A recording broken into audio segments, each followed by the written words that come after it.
On another matter, free speech has been an animating principle for my entire career here in the Senate.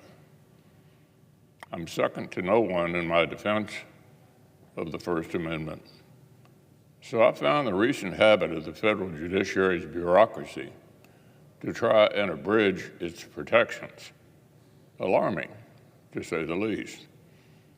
The courts are where citizens go to have their free speech rights vindicated against censorious government officials. I know this from experience.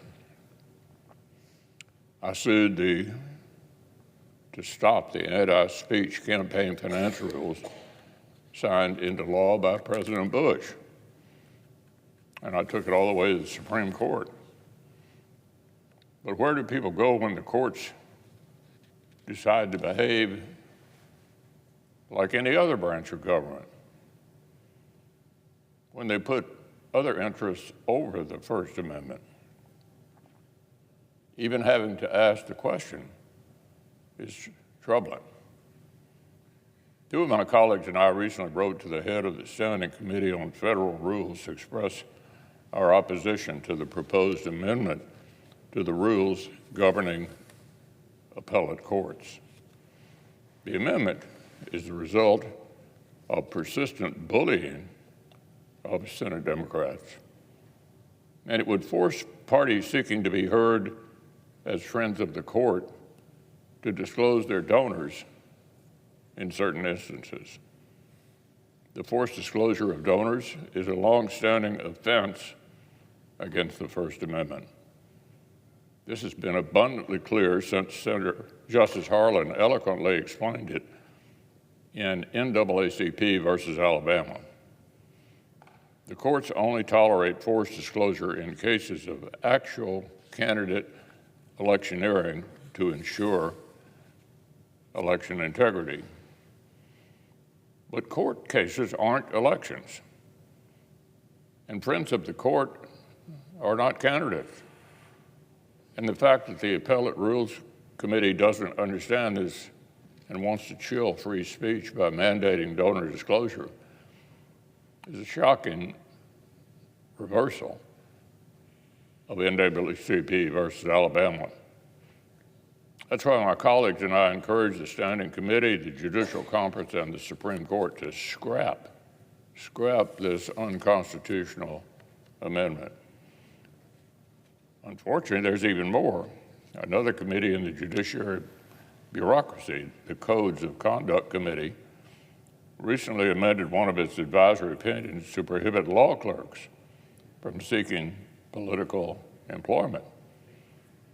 This is the same committee that tried to ban federal judges from joining the Nonpartisan Federalist Society, while allowing them to join the highly partisan and left-wing American Bar Association. Now, the committee reversed itself on that boneheaded decision after an uproar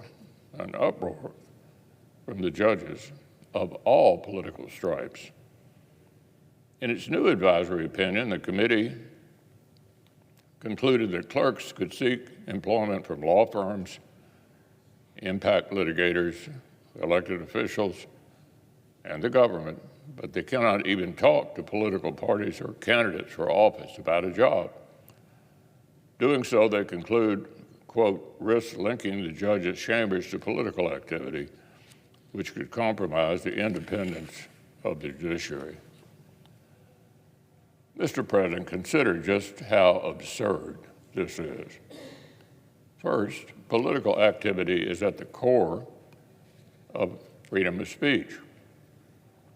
To single it out for a special disability among clerks seeking employment turns the First Amendment on its head. Prohibiting a clerk from discussing employment options with the Harris campaign because it might make the judiciary look bad curbs the clerk's constitutional rights in order to preserve some theoretical attenuated interest. Second, it is indeed a special disability and one that has no correspondence to the real world. Why is the, quote, link, end quote, any more problematic when a clerk wants to talk to a Republican campaign, which is prohibited, but not when she wants to talk to an elected Republican, which is allowed? What about seeking employment as a political appointee in a highly partisan Garland Justice Department? Do the large law firms to which the Democratic Party outsources its campaign litigation not provide a link to the judiciary? Indeed, one prominent law firm, the Elias Law Group, explicitly claims that its goal is to elect Democrats. And yet a clerk can presumably seek employment there, but not over at the Democratic National Committee? These are distinctions without differences. But wait, there's more. Last week, the Judicial Conference, in its zeal to take a hard line against misconduct in the workplace, referred a disgraced former judge to the House for impeachment. Yes, that's right. They referred a private citizen for impeachment. Without getting into the merits of the allegations against the former judge, other than to note that they caused him to resign in disgrace, this was a remarkable action by the federal bureaucracy. They are surely aware that whether or not you can impeach a former official is hotly disputed, but they referred it anyway. In other words, while trying to make a point about one political issue, workplace misconduct in the judiciary, they ended up making a point about another one, the impeachment of former officials. And for what? 40 sitting senators have already said that you can't do this as a matter of constitutional law, thereby making the conviction all but impossible. The judiciary itself is under increasing attack from Democrats who want to destroy it as an independent branch of government.